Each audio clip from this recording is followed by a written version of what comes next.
Hey guys, what's up? It's VJ or Victoria, whichever is easy for you to call me. And I'm back with another movie discussion.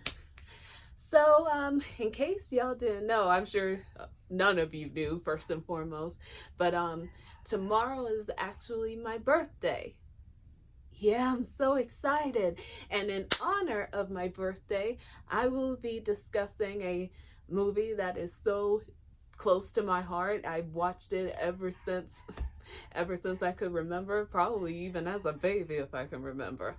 And it came out the day of my birthday, April 7th, but in 1995. So the film I will be discussing is a Goofy movie. And also I have the VHS tape too, so here we go.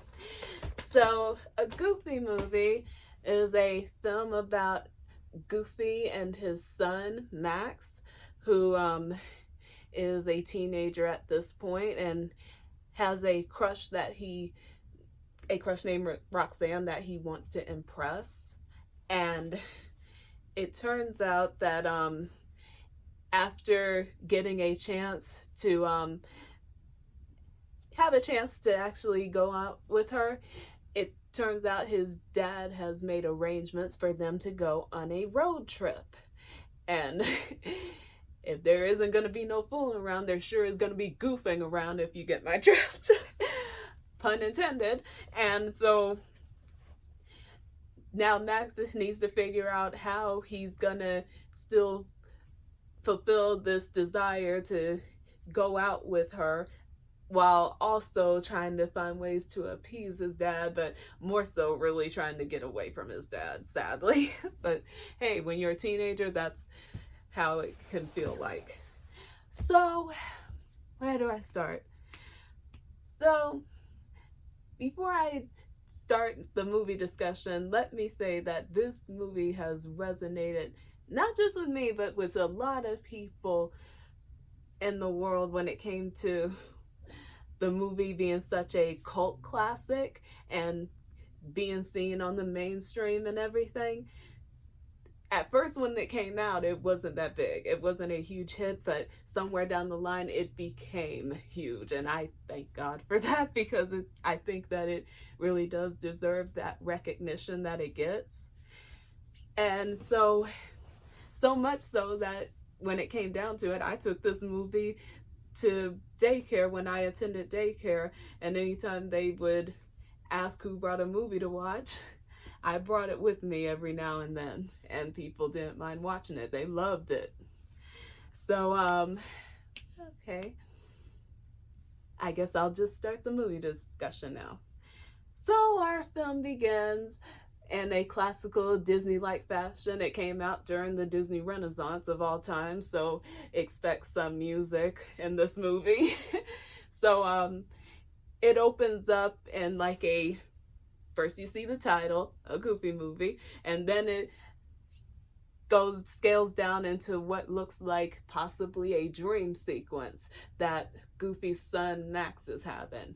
Max is having a dream that he's in some kind of like wheat field, I think it is, and he hears somebody calling his name. And so when he sees out in the distance where the name calling is coming from, he rushes down to whoever that is that's calling his name. And lo and behold, it is his crush Roxanne, the love of his, I'll just say dream, because I can't say for sure on that matter.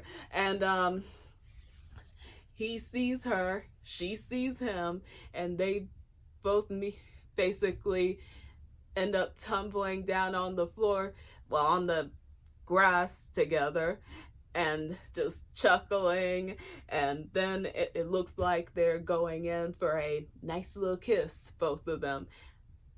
And then all of a sudden, that nice beautiful scenery and that nice feeling of like we're gonna have a happy ending at the moment, and then everything goes dark and Roxanne looks frightened at Max. And when you see Max, you see that his two teeth that he inherited from his dad grew like huge, if not in a mammoth like way, but close enough that it is very noticeable. And then his ears start growing, and then his fingers start growing, his legs and his feet start growing, and he gets taller and taller, and then his mouth gets longer and longer, like his, and then it turns out he turned into his dad.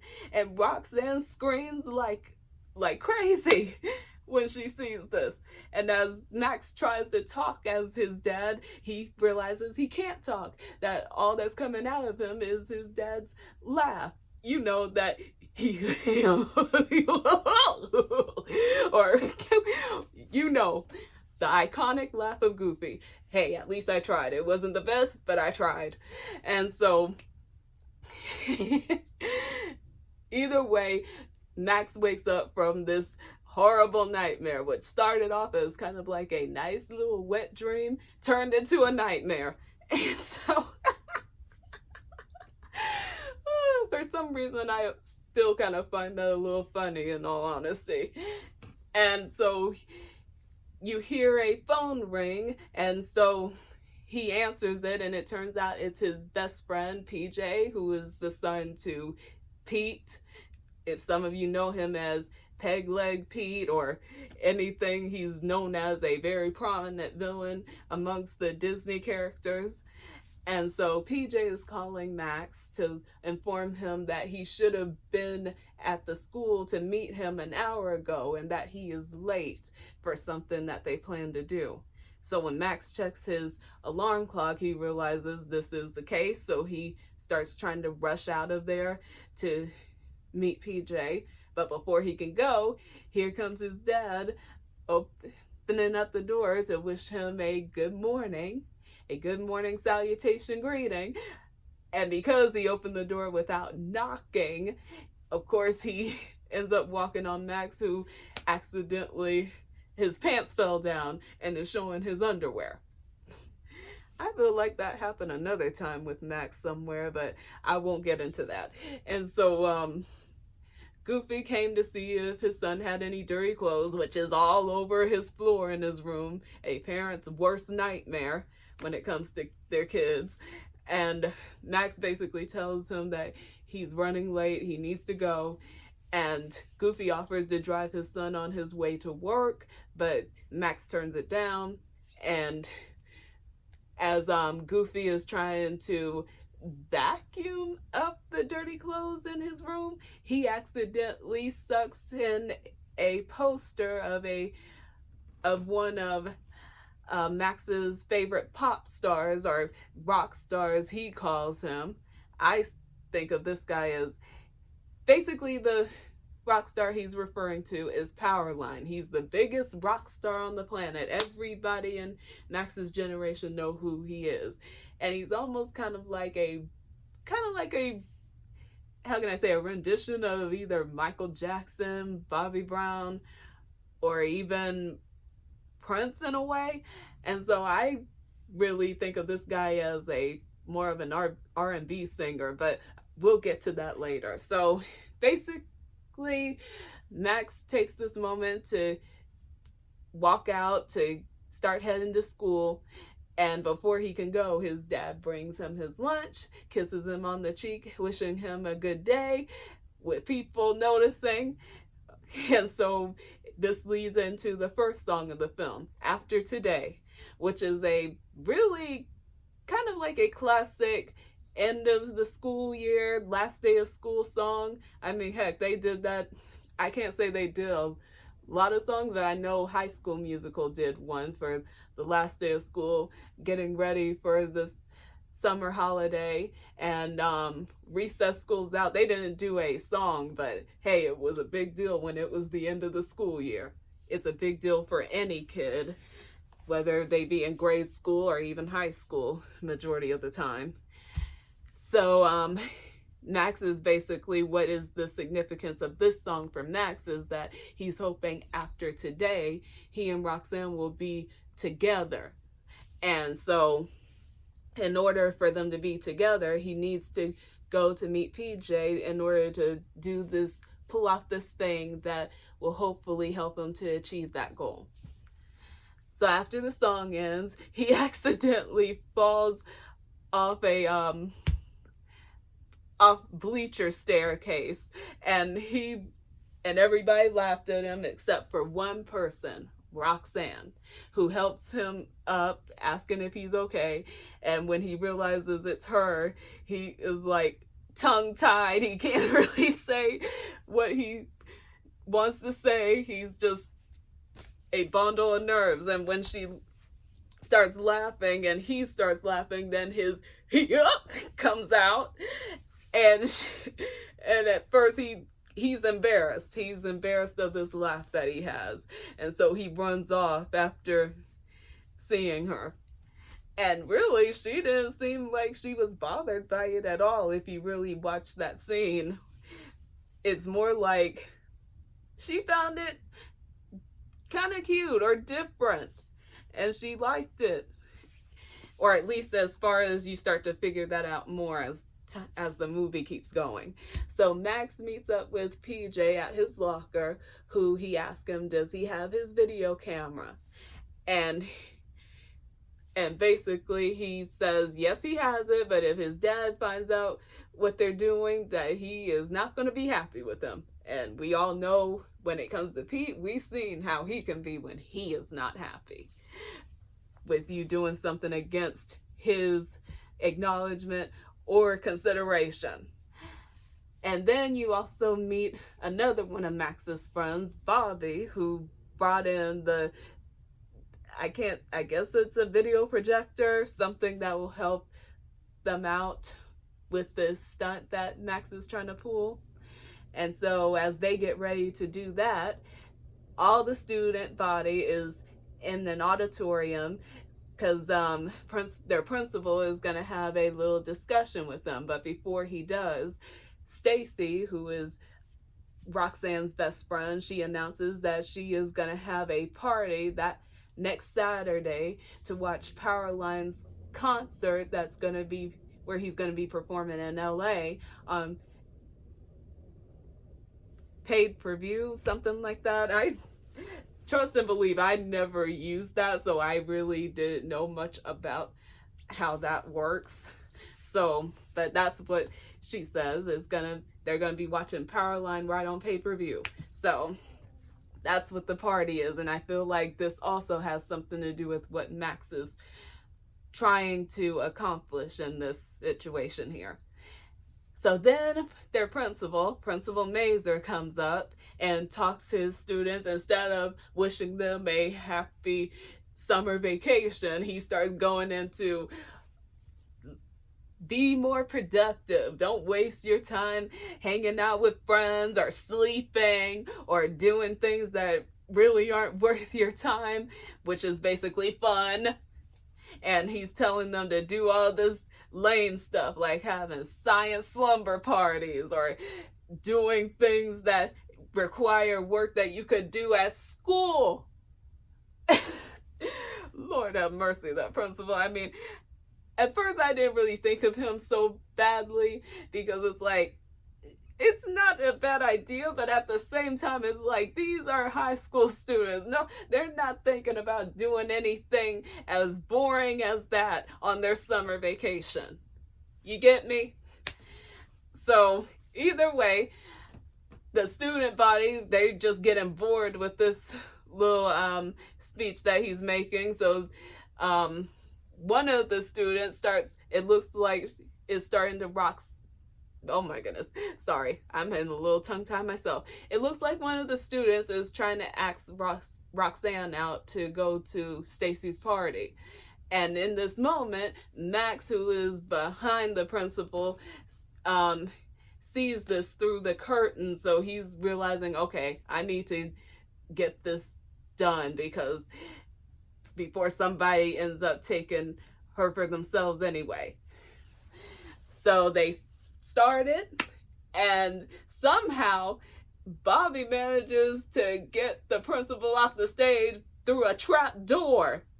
What kind of school auditorium like stage has a trap door? that seems kind of like old-fashioned, or kind of like something that would be used at a hanging or something like that. But why would they have that in a school? Unless they performed shows that required a trapdoor. Possibility. Who knows? So Max starts his stunt, and he is basically singing his version, or lip syncing, one of Powerline's songs called Stand Out. And that is one of the most beloved songs in this movie, because it's basically describing everything that Max is trying to do in this situation. He is trying to stand out so Roxanne, his crush, can finally notice him. And I think she already did notice him from what I can see before this. But when she sees him on stage, she is like, yeah, I think I know who this guy is. And she is basically enamored with him, to the point that she is like pulling her hair, like she is just getting all wet inside, or just she's feeling him, she's digging him. And so after having a moment in the spotlight, and people cheering in the crowd and everything at what he's doing, the principal stops the music, has him not detained, but has him and his friends caught in their doing, and so they get sent to the principal's office for this stunt that they pulled. And Max seems a bit resentful for getting caught.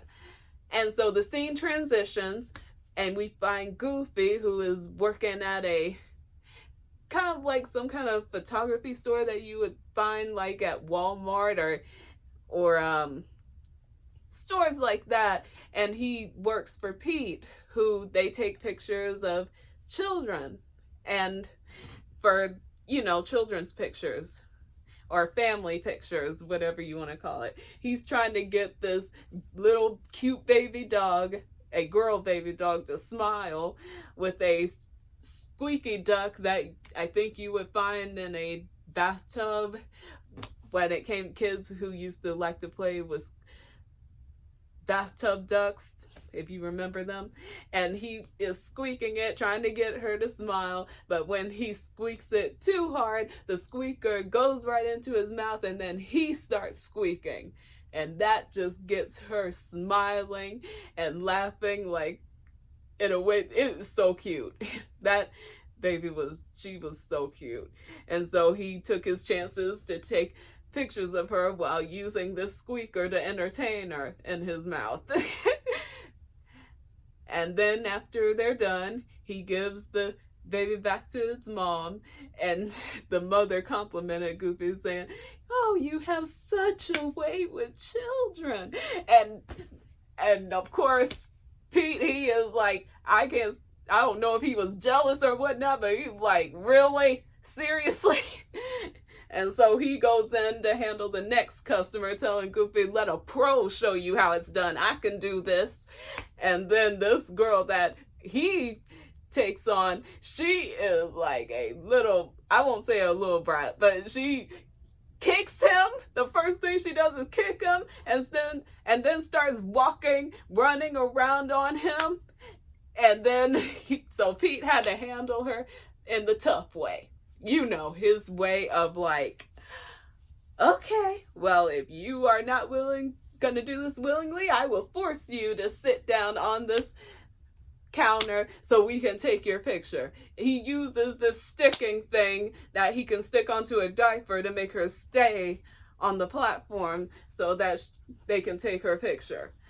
And Goofy, what happens is, during this moment, Goofy and Pete are talking about plans for summer vacation, and Pete basically tells PJ that he's been begging him to take him on vacation, and that they're going camping to spend a little fatherly son bonding, whatever that means for Pete, to be honest. And when Goofy hears about this, Goofy is like, "Max wouldn't enjoy anything like that with me." And then Pete says, well, something's wrong if a child, if your only son doesn't want to spend time with you, because that means he could be up to something bad. He could be doing these awful things that behind your back if he's not willing to spend time with you anymore. So this starts, at first, this doesn't really compute for Goofy. He believes in his heart that Max is a good kid. He wouldn't get involved in anything crazy like that. Oh boy, once he hears the news about his son pulling off a stunt, we're getting there.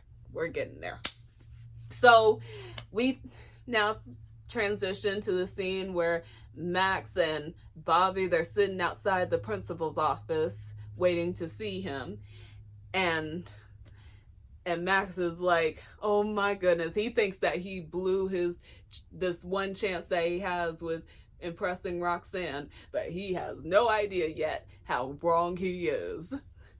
And PJ walks out of the principal's office with this terrified look on his face, like, oh my God, my dad's gonna kill me, then this is gonna be the last day that I cease living. It's like, and really I can relate to that. There are parents like that with their children get in trouble. They think that they are truly dead or just busted and gonna be kept from having fun ever again if they did something out of whack at school. So I can relate to that. And so then Principal Mazer calls Bobby to his office, which it turns out Bobby's full name is Robert Zimmerowski. That's an interesting name. I wonder what his family was like, because we don't ever see his family ever. So when it comes down to it, Bobby goes into the principal's office, and Max, he kind of holds his head down in his hands for a bit, kind of still feeling disgraced about what happened. And then out of nowhere comes Roxanne and her friend Stacy walking over to the counter, probably just to put another flyer about that party out there for people to notice, or who knows why they're there. I really had no idea why they were there.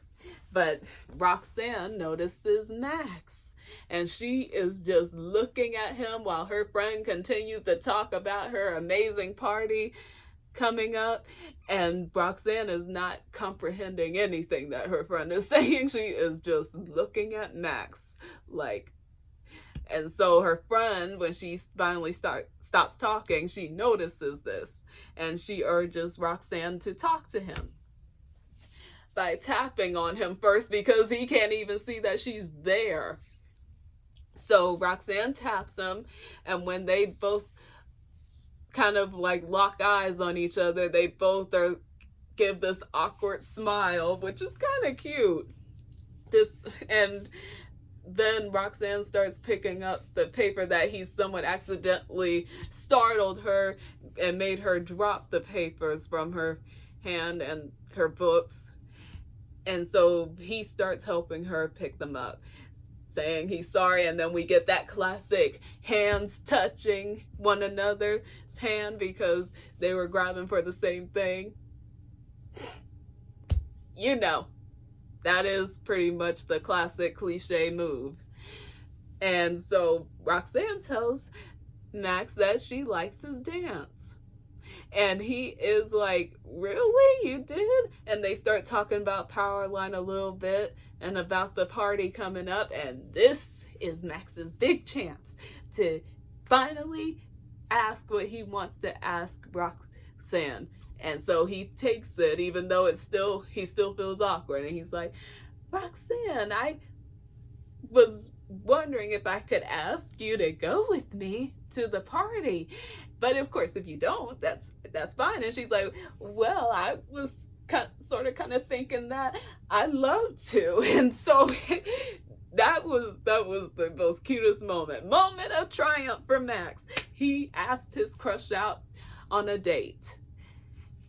And so after this little encounter, Max starts celebrating that she said yes, and he starts to do the mambo dance that his dad was doing earlier in the film with him, and it was cute and hilarious. You could tell that Max was just totally happy that Roxanne said yes to going out with him. And then when Principal Mazer sees him dancing with the secretary that was sitting at her desk doing the mambo, he's like telling her, get that boy's father on the phone. I need to talk to him at once. And so we transition to the next scene where Goofy gets a call from the principal at his job, and he tells him that his son is in trouble. Goofy, he is having a hard time comprehending this, because he's like, what kind of trouble? What do you mean my son's in trouble? And the principal goes straight up, just over exaggerating the entire situation, telling Goofy that his son was dressed like a gang member. If you see the suit that Max was wearing when he pulled that stunt, that does not look anything to what a gang member would wear. Trust me. And then telling him that his son caused the entire student body to participate in a riotous frenzy. And it's like, a riotous frenzy? Are you kidding me? That, you know what? Yeah, there was definitely some stereotyping back in the 90s that definitely, and there were some riots that went on in the 90s, so that's probably what he was kind of referring to, but still, that was harsh. That was nothing close to a riotous frenzy. Not to me. Now, if somebody else thinks that, please let me know in the comments below. But either way, so the principal continues to tell Goofy that he should seriously reevaluate the way he's raising Max before he ends up in the electric chair. Oh my good, and didn't let Goofy, the parent, get a word in edgewise. He just overreacted, over-exaggerated the whole situation. So yeah, the principal, I don't care for the principal, sadly. He is just too much. Either way, so what ends up happening is that, sorry y'all, I had to take a breather from that because it was like, that was just so overboard. So Goofy ends up trying to figure out, okay, he needs to find a way, if this is true, he needs to find a way to get his son back on the straight and narrow. And how can he possibly do this? Oh yeah, that thing that he and Pete were talking about earlier. Go on a road trip. Take his son on a camping trip. And what gives him this idea is these kind of blue light special that's on aisle 3, which is like a bobblehead fishing dude. And he's like, okay, I'll take my son to Lake Destiny, like where my dad took me, and see if that helps strengthen our bond as father and son and also keep him out of trouble. And so he tells Pete this and goes home excited about going fishing with his son. And Max, at the same time, Max is just walking out for the summer holidays with everybody else, and everybody congratulating him on the awesome concert that he did, and girls starting to go all googly-eyed for him after that. And so he heads home in his cool style with his skateboard, with the song Stand Out playing in the background, and his moment of triumph. And as he is walking up the driveway at his place, he sees his dad looking like he's packing to go on a trip somewhere. So he asks him, are you going somewhere, Dad? And he's like, sure am. And he was like, well, have a good time. If you're gone for more than a month, drop me a line. It's like, first and foremost, what kind of dad would leave their son for a month? It's like, yeah, I could tell Max, he didn't really care if his dad was going to be gone for too long anyway, because he was just so happy about this date that he got. So Goofy is like, Max, this is not just my vacation. This is a vacation with me and my best friend. And he's like, oh, who? Donald Duck? Or Mickey? And he's like, no, with you. And oh my God, you guys should have seen the look on Max's face when he heard that. He's like, are you kidding me? Why would you do this to me now? And it's like, so as Goofy starts getting in, ironing out the details of this fishing trip, he tells them that they are going on a cross the country road trip, making the same stops that Goofy and his dad made, and seeing the same sights, and that is going to take a long time, more than a week. And so this is really starting to make Max panic, because the party is on Saturday. He wants to go with Roxanne, but here it is, his dad is making him go on a trip. And when Max tries to tell his dad about the situation, that there's a party that he has to go to, his dad doesn't. This is the part that kind of made me mad. His dad didn't let him get a word in edgewise, and everything starts becoming all about just Goofy trying to get his son in the car, which almost seems like a kidnapping, which is weird. And as soon as he gets Max to get in the car, he is like, well, he tries to guilt trip him at first, and that wasn't working. So he just forcefully puts his son in the car. And then when Max asks him, why are you doing this to me? Honestly, why are you doing this? And Goofy is like, because I don't want you to end up in the electric chair. And this should have been the moment. In all honesty, this should have been the moment where Goofy should have talked to his son about what happened. And then he and Max could have talked it out about what exactly happened. The phone call with his principal, the stunt that Max was trying to pull to impress his crush. And maybe this would have, but then again, there probably wouldn't be no movie at this point if they talked about it. So yeah, there's just some miscommunication going on.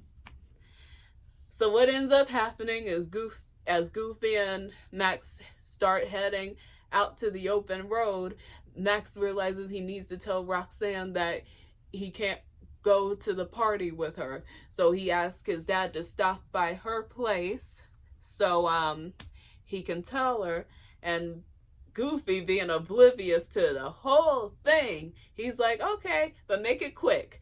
And so Max goes up to Roxanne's house when they get there. And when he rings the doorbell, who ends up answering the door is Roxanne's dad, who I thought he made me think of like a guard dog. Yeah, Roxanne's dad made me think of a guard dog who is protecting his little girl from being taken advantage of by any boy. So, but when she comes out, she's telling her dad, it's okay, Daddy, Max is a friend from school. He's cool. And his dad is like, okay, but I'm still going to keep my eye on him, without saying a word. He's just growling. And so as Roxanne tells Max that she is looking forward to going to the party with him, that's when Max tries to break the bad news to her and tries to explain the situation, but she is kind of like not having it. She's like, it's cool, it's fine, I'll just find somebody else to go with. And it's like, at first I can understand why that would come off as a bit, if not shallow, kind of just like brushing him off, when after it seemed like she was more than happy to go to the party with him, and he was happy to go with her. It was like, but at the same time, I felt like maybe she was thinking that this is just like a game that guys try to play, Because some guys, they will ask a girl to go out with them and then they try to cancel it just to toy with the girl. So I kind of took it as that. So when she's like, I'll just talk to you later, and he realizes that he's about to lose his chance and that she's slipping away, he breaks out the lie, saying that he doesn't tell her what exactly is going on with it. He tells her that him and his dad are going to the Powerline concert in LA, and saying because the reason why they're going, because his dad knows Powerline and that they used to play together in a band. The biggest, fishiest lie you could give, but yet she falls for it. She's like, you're serious? And he's like, yeah, I'm serious. So you weren't thinking about going with somebody else, were you? Because if you weren't, I was planning on waving to you on stage when we joined Powerline at the concert on the stage. And she is like, she is believing this, but then again, she's a teenager, and teenagers, they still are a bit impressionable when it comes to things like that. They're not old enough to be like, okay, this guy is playing around, or he's just not being truthful about that. So she's excited. She gives him a kiss as he walks away back to the car, and she tells him, have a great time at the concert and I'll see you on TV. And he's like, oh God, I lied and I am in deep sludge because I lied to the girl that I liked, and she's expecting me to do exactly what I just said I would do. So as the scene transitions, Goofy and Max are out on the open road and are starting to, Max is trying to basically just sit back and not say anything because he's all mixed up in his own mind about everything that's happening and what he just did. And his dad is trying to bond with him, but none of Goofy's attempts are working. So then he goes from trying to play a game with Max to playing music in the car with Max, which doesn't jive well with him because it's old school, and Max's music choice doesn't jive with his dad because he thinks it's too noisy. And then so it's like, so much so that they broke the radio, so there's no music. And what ends up happening? We have another song. So as a way for Goofy and Max to entertain themselves, Goofy starts hearing all the different sounds coming from his car to help him come up with a tune, which ends up being the song Out on the Open Road. And so in this song, basically, Goofy is explaining how happy he is to be out on the open road with his son, and that maybe his son needs a break from modern life, and this could be good for both of them. But Max is like, yeah, I don't want to be on this open road trip. I just want to be at home, and really, all I can think about is Roxanne. I am not thinking anything about this vacation trip at all. This is all you, Dad. And in a way, some people describe this that if this was a traditional Disney film, this would have been the villain's song.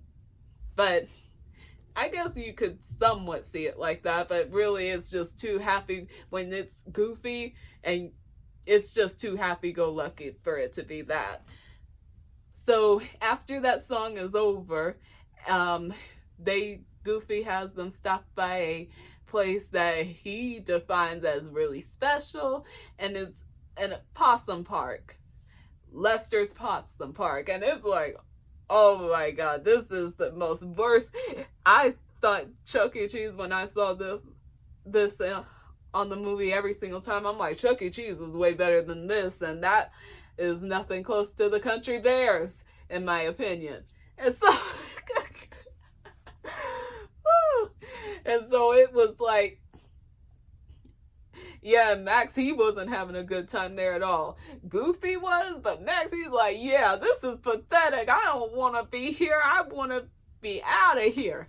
And so a lot of embarrassing situations happen. One where his dad takes a picture hanging from from a log with these two possums, and after the picture was taken, the log falls off, and one of the possums flies at Max's face and goes inside his clothes, and his dad, assuming that he's dancing, he grabs his son and he dances with him, and this is all fun and games for Goofy, but for Max, this is the worst nightmare he could have of feeling completely embarrassed in front of a bunch of strangers.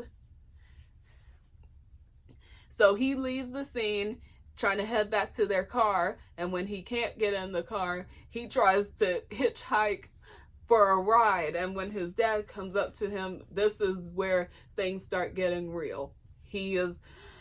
Goofy is like, what are you trying to do, Max? And he's like, I'm trying to get away from you. And Goofy just acting completely oblivious, like, what did I do? It's like, I thought we were having fun. It's like, really, Goofy? If anything, you were having fun. Your son was being embarrassed out of his mind. I mean, I understand you're trying to, bond with Max, but by just making him do stuff that you want to do, that's not bonding with him. But either way, so they head off to their next destination, which is a campsite, so they can set up camp there.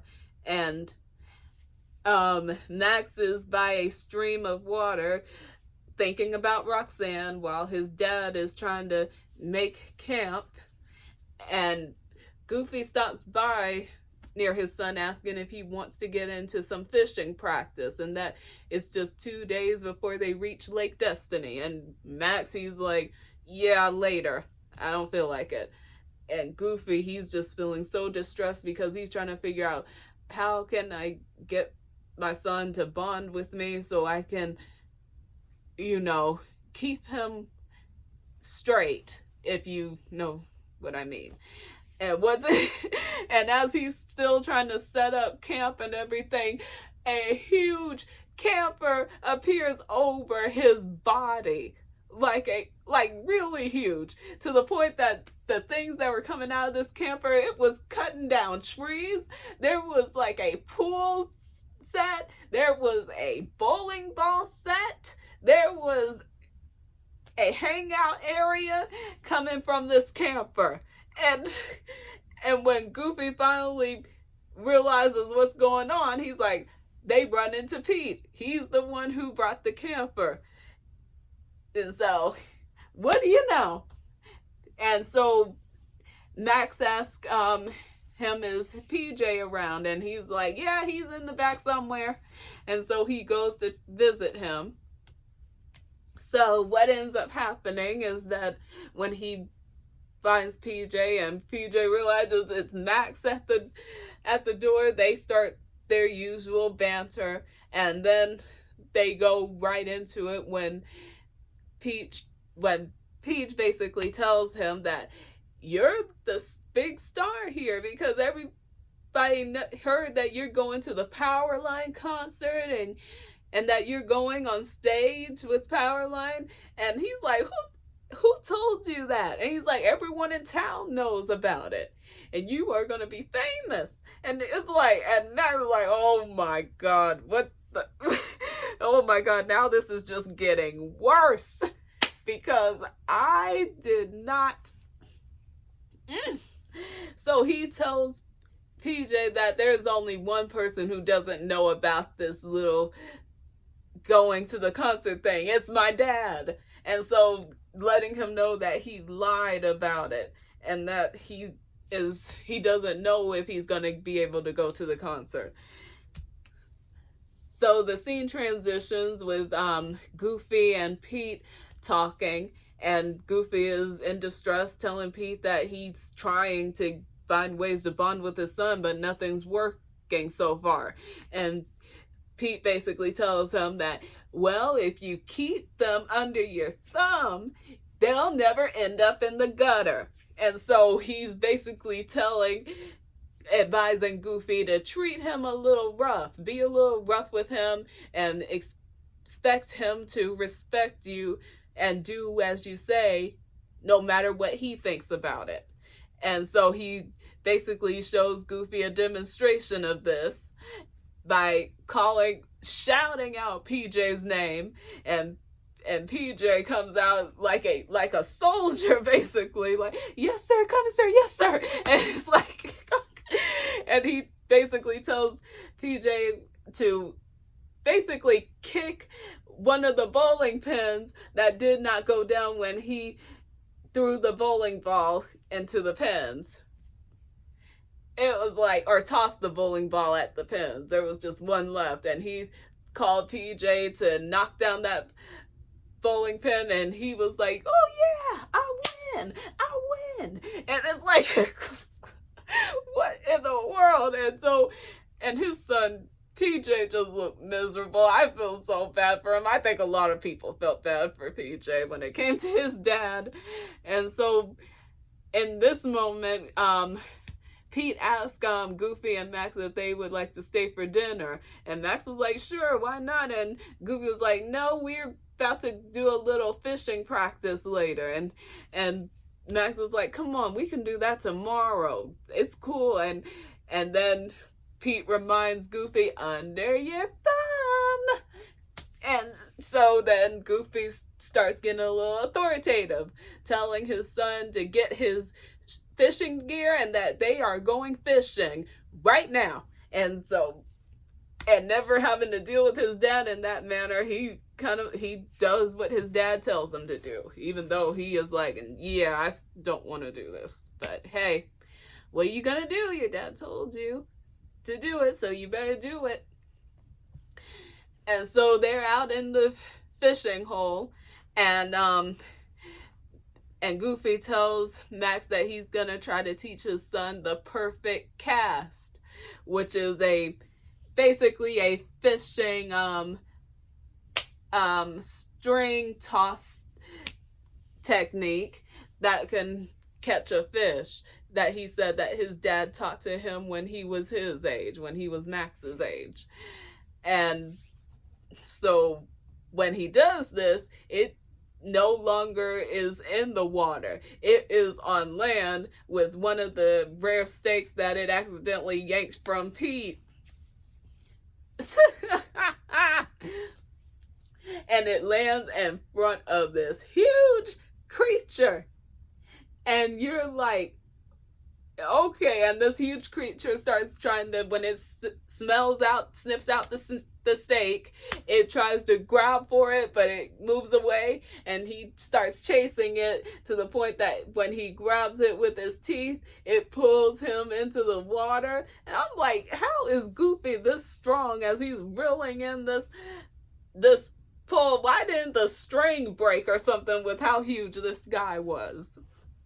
And so as he is reeling in the string of the fishing pole, he wonders what kind of fish he caught, and he asks Max to get the camera so he can film it. And when he sees what is on the stake of his fishing rod, Max tells him, that's Bigfoot, that's Bigfoot, that's Bigfoot. And what does Goofy do? He doesn't scream like Max does. He doesn't try to run. He's just like, can you back up a bit, Mr. Foot? You're out of focus. And it took for that creature to roar to get them both moving. And then even Pete, he's like, when he sees Bigfoot, he gets his stuff back in his camper and he rolls up out of there. It's like, I gotta give it to Goofy. He is, even though a little dim, he's brave. He is brave. And good on you, Goofy. So what ends up happening is they end up getting trapped in their car for the night because they have the key. Bigfoot, he has the keys, he has the video camera that they would have had evidence that they found Bigfoot, and they have no food really, so they're kind of left stranded for the night. Except they do have one hope for food, a can of alphabet soup that Bigfoot throws at the car. And so Goofy, he manages to get it before Bigfoot could grab at him. And so he heats it with I keep forgetting what this thing is in the car that you can take off, and he puts the can of soup on the bottom of it, to heat up the soup. But that was actually a smart idea. I just wish I remember the name of what that thing is in the car. But either way, as they're waiting for the soup to heat up, Goofy is like chuckling to himself. And when Max asks him what he's chuckling about, he tells him he's chuckling about Hi Dad's soup.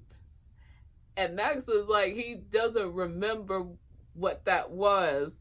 Goofy reminds him that when you were a kid, you used to make all different kinds of messages with Hi Dad soup. Like, Hi Dad, or bye bye, or I love you.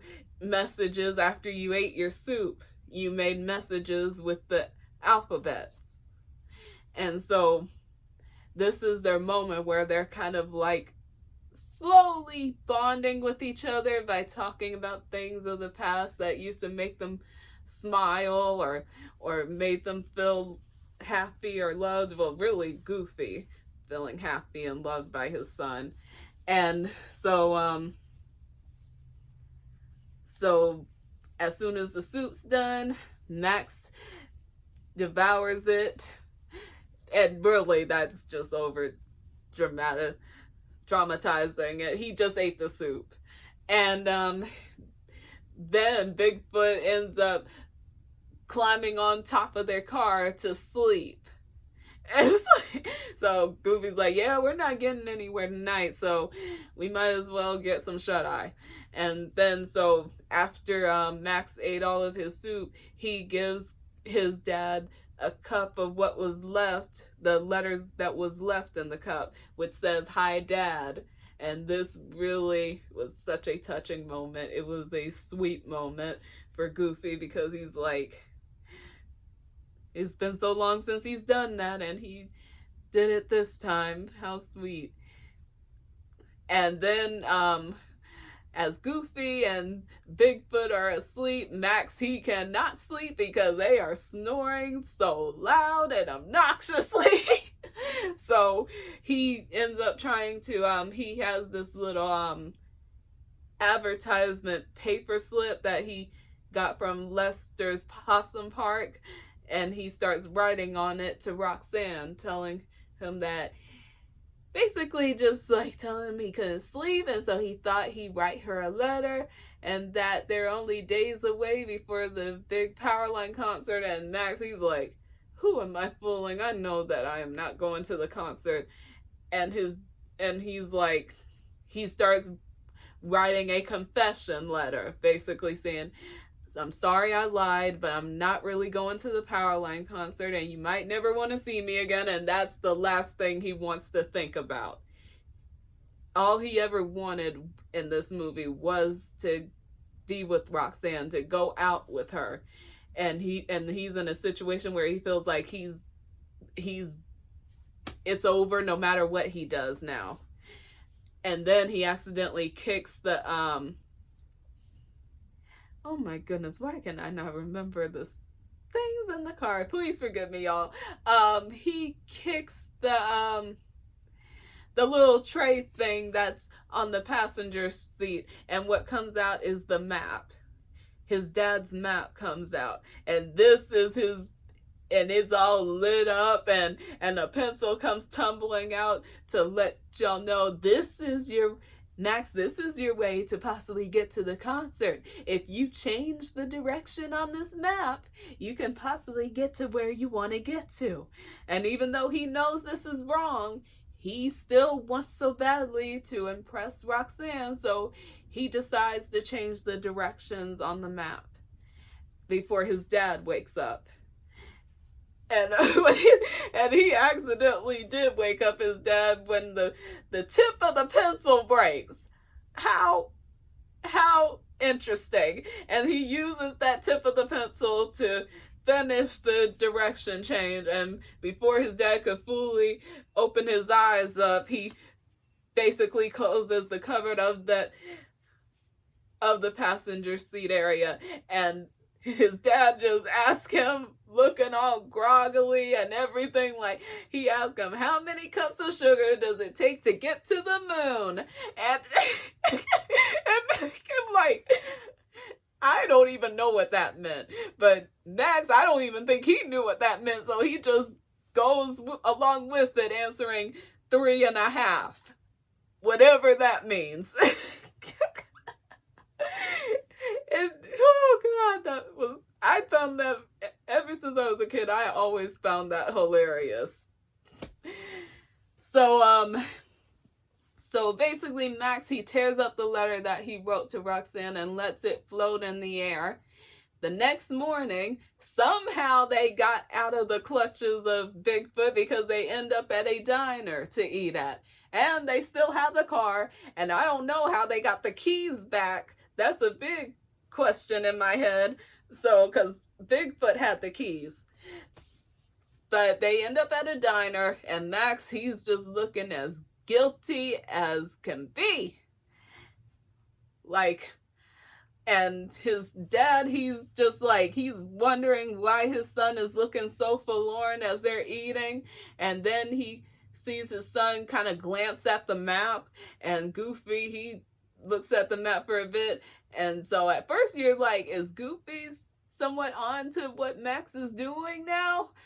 Because Goofy's like, okay, son, I think we need to talk about this. He takes the map and he says, I think we need to talk about this. And he's like, what are you talking about, Dad? And he's like, you need to start taking some responsibility. And it's like, and so Max, he thinks that, did my dad find out what I did? And then so Goofy makes a announcement in front of the whole diner saying that he is making his son the navigator of their road trip, and that he's not even gonna look at the map anymore because he trusts his son.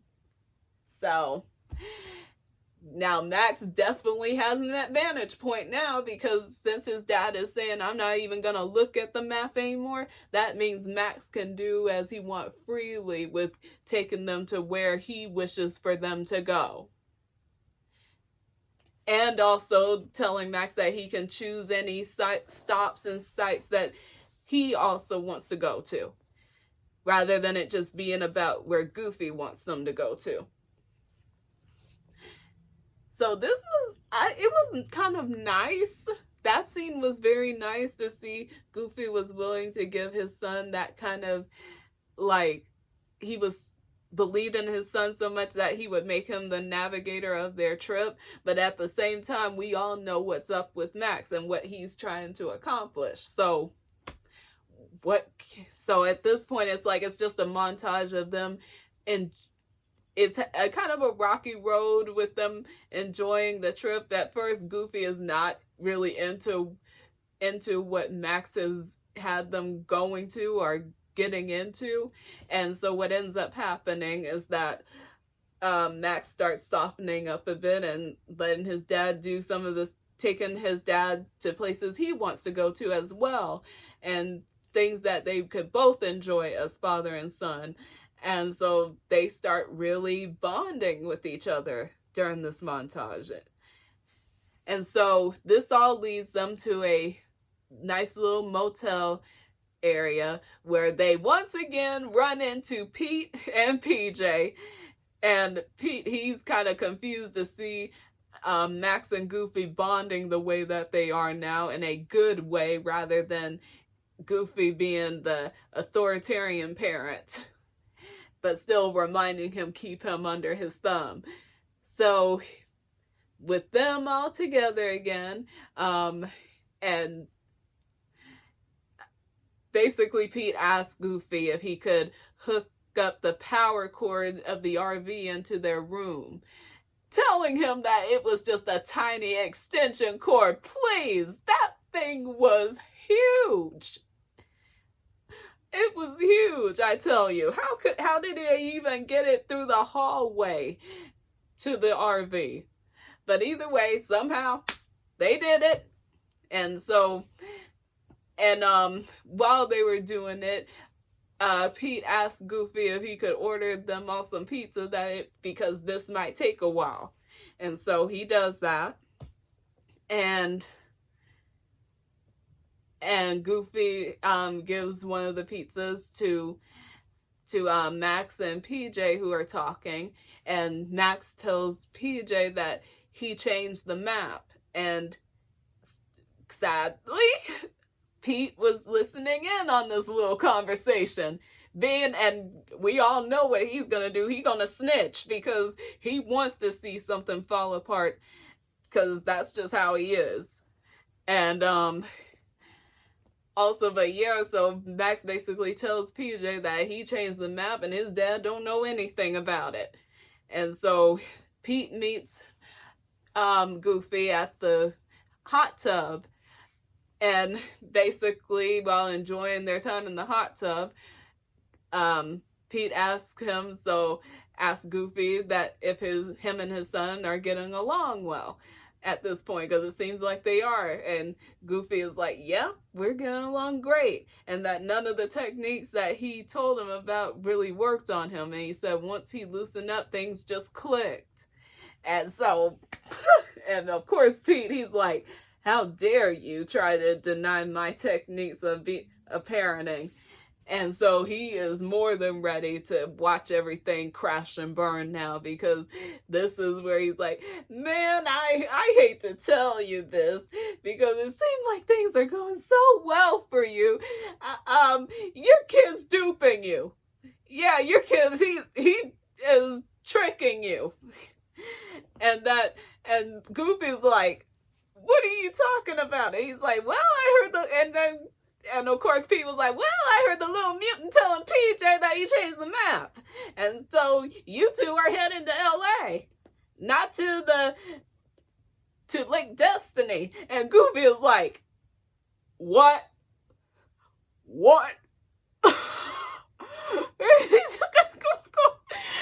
You gotta feel bad for Goofy in the scene. You really do, because he just looks so down on his luck. Like, he gave his son his trust, and his son is doing this to him.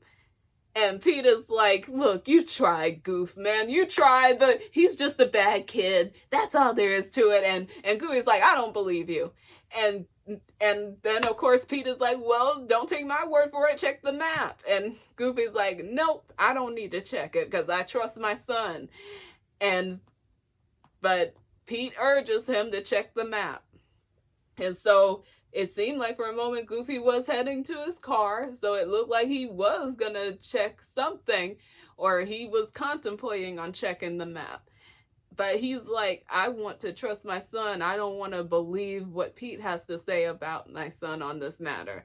But then as he thinks about changing his mind and not checking the map falls out of the cupboard. And so he sees it, and he sees that, yes, his son did change the map.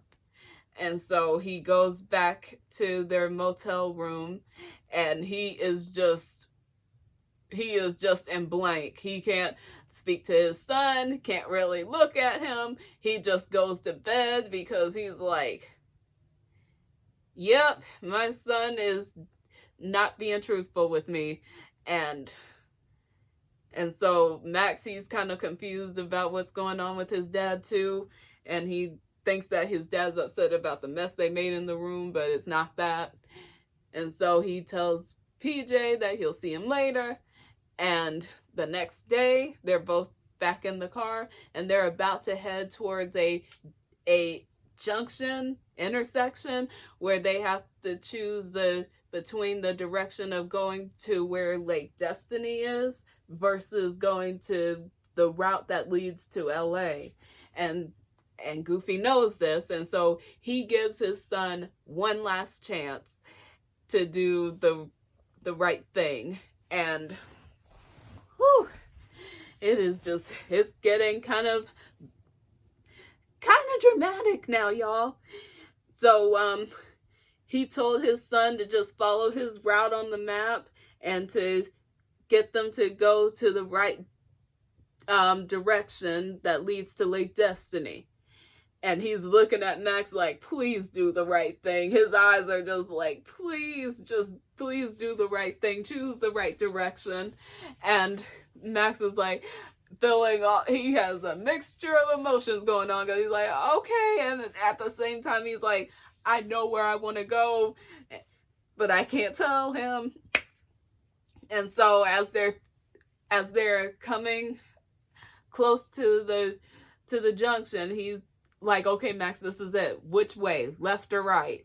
And to be honest, the left and right thing, it's basically talking about, are you going to do the right thing? Are you going to go right? Or are you going to do the wrong thing and go to the left?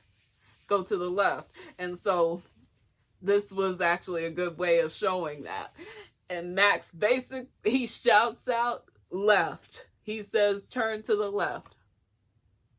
And after Goofy, he was ready to go to the right, but he instead goes to the left like his son said. And by the time the camera is back on them in the car, and Goofy has a look on his face like he is pissed off. He is mad at Max. You've never seen him look like that, really.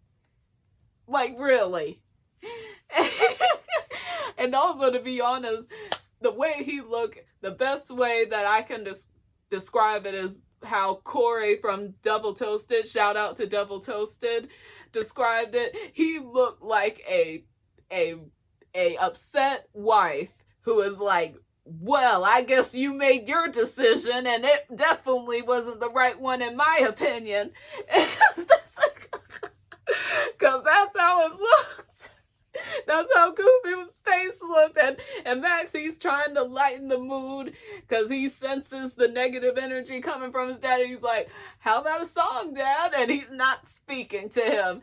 And then he's like, how about a game? And his dad pulls over the car and gets out of the car and just kind of just goes off to himself for a bit.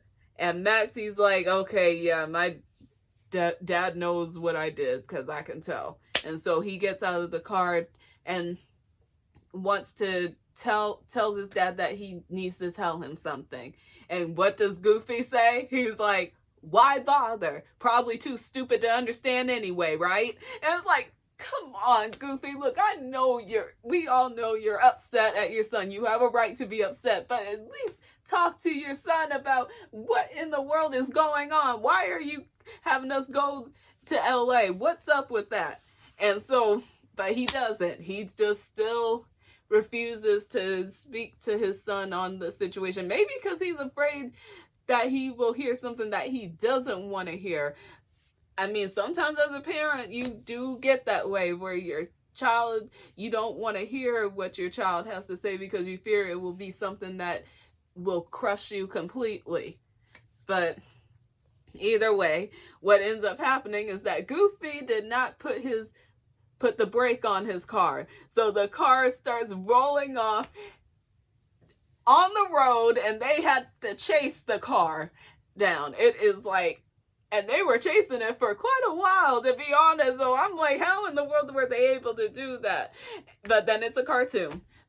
Logic enough. And they just start going back and forth with each other about how Goofy should have put the brake on, and he tells Max, well, you distracted me. And also Goofy breaks the brakes or the brake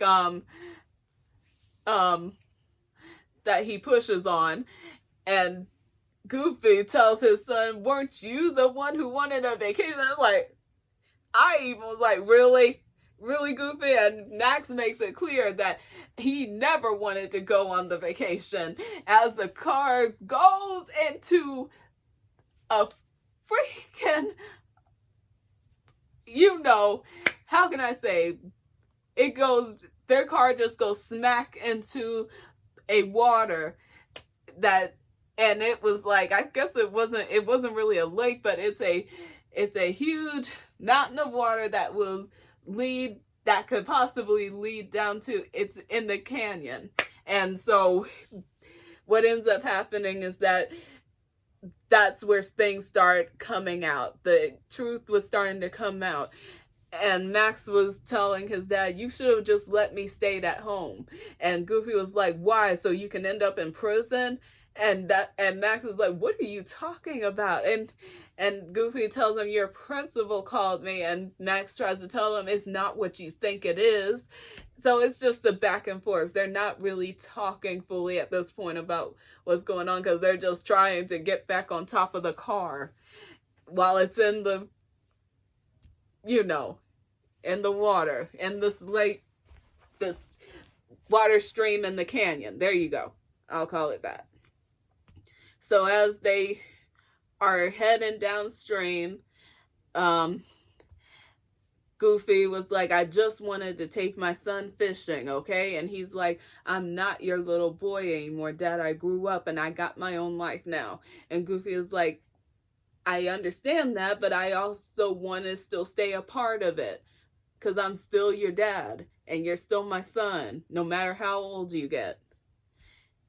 And so Max had to basically take that under consideration, that it's like, yes, you are my dad, and you were the only one there for me when nobody else was. So why would I want you out of my life? Why would I not want you to be part of my life? He starts thinking this over in his head. And then it leads to another song called Nobody Else But You, where basically Max tells his dad all this, that it's like, no matter what trouble he got into, no matter what mess he landed into, nobody was understanding, nobody was there for him like his dad was. And that was the truth. And even Goofy gives his son his accolades, that he's someone that truly deserves a hero's trophy when they face any catastrophe that comes around, face any type of situation that comes around. He's the one that's been there for him. His son has been there for him, maybe just not in the ways that he wished that he was. And so, yeah, so this is truly the moment of them truly bonding, and it's also emphasized that Goofy and Max talked about the whole thing, about what's going on, what happened at school, and the stunt that he did trying to impress Roxanne. And so now that Goofy knows fully what's going on, he's willing to help his son get to the Powerline concert so he can get on stage with Powerline. But before they can do that, they are coming towards a huge waterfall. There's always got to be a waterfall in these situations. And of course, they have to face a life and death situation to prove that they need to love each other before they die. Oh, God. Disney films. Don't you just love them?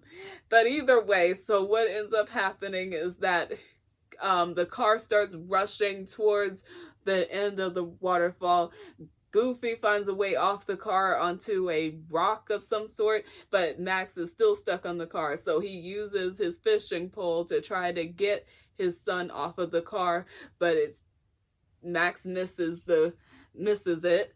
And so the car keeps going towards the waterfall, and Goofy tries to use his fishing rod to hook on to the end of the car before the car falls off the waterfall. And he holds on for dear life to save his son on that rock, but it was sadly not enough. And Max gets himself entangled into like some kind of like blanket like things. I think it's probably the thing from the tent that they used. And what ends up happening is the car does end up falling down the waterfall, and so does Max. But the thing that the camper blanket like thing that is on him goes into like a parachute form, and so he sees his dad going near the end of the waterfall, and he tries to reach out for his dad, who still has his fishing rod, and so Goofy uses that for Max to grab hold of, and Max luckily does grab hold of the fishing pole, and Goofy's holding on tight, but the bottom of the fishing pole comes off of it, and so Goofy is falling. This is it. Max needs to do something quick if he wants to save his dad before he falls at the end of the waterfall. And so what does Max do? He uses the fishing technique that his dad taught him, the perfect cast, and it worked. It worked in keeping his dad from falling off the very end of the waterfall and pulling him back up to him. And so this was definitely a touching moment. Max saved his dad, and his dad was proud to see that that Max performed the perfect cast perfectly, but this time just in saving his life. And so they head off to the Powerline concert. Now, they don't really show how they got in there, which I think would have been nice for us to see, but we know the movie was not that long and they didn't want to make it too long than it had to be. So, but somehow they smuggled their way into the concert. And as the performance starts, Max comes across the dance performers for the concert, and so he's getting excited and he's trying to come up with the way how they're gonna get on, but then Goofy, he kind of separates from Max, trying to look for a way for them to get on stage, and they end up trying to look for each other while Powerline, with his fine voice and fine self, voiced by Tevin Campbell, who is an awesome R&B artist, he sings the big number of the movie called Eye to Eye. And so as Goofy and Max are searching for each other, somehow Goofy ends up getting on stage before Max does, because he runs into Powerline's co-performer for the concert, and she slaps him into the thing that's kind of like, I guess you would say, kind of like a crystal ball like shaped thing into it. And then what ends up happening is that it raises up on the stage, and Goofy's in there until the shocks start shocking his body, and the ball breaks. He falls out, and Powerline is looking at him for a moment like, what is going on? Who are you? Why? He's not saying really a word. He's just looking at him like, who are you? And it's like, and Max, he sees this and he tells his dad to do the perfect cast as a dance move, and his dad does it, and Powerline is impressed that he joins Goofy in the dance. And then Max, he finds a way, after being chased by a security guard, he finds his way on the stage, and then they are all dancing together, and guess what? Roxanne, Stacy, Bobby, and everybody that's at Stacy's party sees him dancing with Powerline, him and his dad. And Roxanne was like, he told me the truth, so he really did go there. And so everybody's happy, and everybody's dancing to this beautiful song, seeing each other eye to eye, and Goofy and Max are finally truly doing that now, because they're acting heart to heart. So that was that was awesome. I love that concert scene. I wish they had more music by Powerline, to be honest. It was that awesome. But either way, so Goofy and Max make it home despite their car being in a complete and utter mess. And that car should have been gone. How did they even find the car? But either way, they stopped by Roxanne's house because Max reckons basically decides he wants to tell Roxanne the truth, even if that means that she may never talk to him again. And Goofy tells him, well, if she doesn't, then maybe she's not the one for you. And he's like, well, that's what I'm afraid of. And so he goes up to the door, rings the doorbell, and once again, Max runs into her dad, who looks like he just came out of the shower. And he slams the door on him. But then Roxanne comes out, and she's like, I saw you on TV, dude. You were awesome. And he's like, yeah, well, then he's like, no. And then he finally tells her the truth that I lied to you, Roxanne. And she's like, what are you talking about? 1 million people saw you dance with him on stage. And he's like, yeah, but I never met him before. The concert, that is. Before the concert, that is. And she's like, why did you lie to me? It's like, girl, you can't think, because he wanted to impress you. And he wanted you to like him. And when he tells her that, she's like, I already did like you, Max. And from the very first time I heard you laugh. Oh, why did you say so in the first place, girl? But whatever. Max got it what he wanted, so, and I guess you got what you wanted too, Roxanne. So good on you too. And so she asked him would he like to do something that night, and he's like, at first he was gonna agree, but then he's like, well, tonight I'm doing something with my dad, but how about tomorrow? And she's like, okay, deal. And he kisses her for the first time, and they both kind of laugh, and of course Max's laugh comes out, and she's like, she still thinks it's cute. And so they hear a noise of where Goofy is trying to fix the bumper on his car, and as Goofy looks at them, he points at it like, it's all good now, and then it just blows up. His car freaking blows up and blows him to high heaven, and then he comes back down and bursts through the roof of Roxanne's house, and then kind of waves at her with his funny, goofy laugh as ever. And so Max ends up introducing Roxanne to his dad, and it looks like they're hitting it off just fine. A happy ending, a great resolution, and everyone's happy in the end. And that is a Goofy movie. I'm telling y'all, that movie I loved it. I enjoyed it from childhood, and I still enjoy it as an adult to this day, because it like I said, I already told you, it resonates a lot. But also the animation, I loved the animation as a kid. And also I have to give another shout out to Double Toasted, that the animation of those dog teenagers was definitely very much on the sexualized version.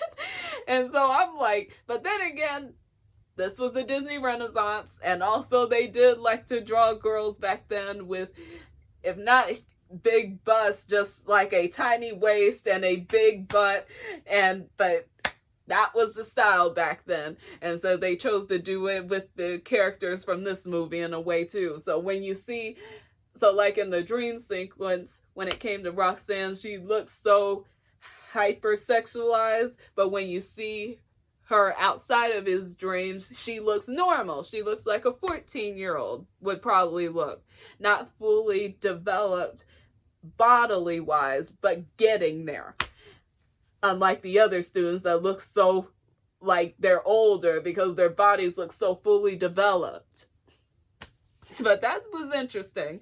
And also the characters were great. Goofy was as goofy as ever, and he was just trying to be a good dad, but I think he went about the situation in the wrong way, he could have done it in a better way. And Max, it's like, at first you're like, dude, you must really not like your dad, because you just want so badly to be separated from anything that is your dad. But you can't, because you're his son and you inherit some of his traits, but that doesn't mean you can't be you while Goofy is your dad. But when you're a teenager, you don't realize that so quickly, so I guess it makes sense. But and Roxanne, I really loved I liked her because I could say that I could relate to her, that he was definitely over fantasizing what she was about at the beginning, but when you see her in her moments and scenes where she is just her, it's like she is just a normal teenage girl who seems like a good girl, and she does kind of like this guy, even though he's weird or just awkward. But then again, she kind of has this social awkwardness about her that isn't like the other girls at her school. And that's how they can bond, because they both have that kind of thing in common, but yet they enjoy each other's company, they enjoy each other's presence. So I liked their dynamic in a way. And I wish we could have seen more of them as time went on. Like, whether it was, we did see a little bit, like in an episode of The House of Mouse and probably somewhere else, but after that, but the thing is, we didn't really see them often together. We didn't, and I won't get into the second Goofy movie, an extremely goofy movie. I probably might do a film discussion about that later on. We'll see. Who knows? But yeah, that was a Goofy movie, and it was, I hope you guys enjoyed this video. Like if you did. No dislikes this. If you didn't like it, just don't watch the video. But either way, I hope you guys have a wonderful day, and also have a wonderful April 7th, because this is, and it's also my birthday, but I wish you guys have a great day as well, whether it's your birthday or not. And I will see you next time. All right. Have a good night, y'all.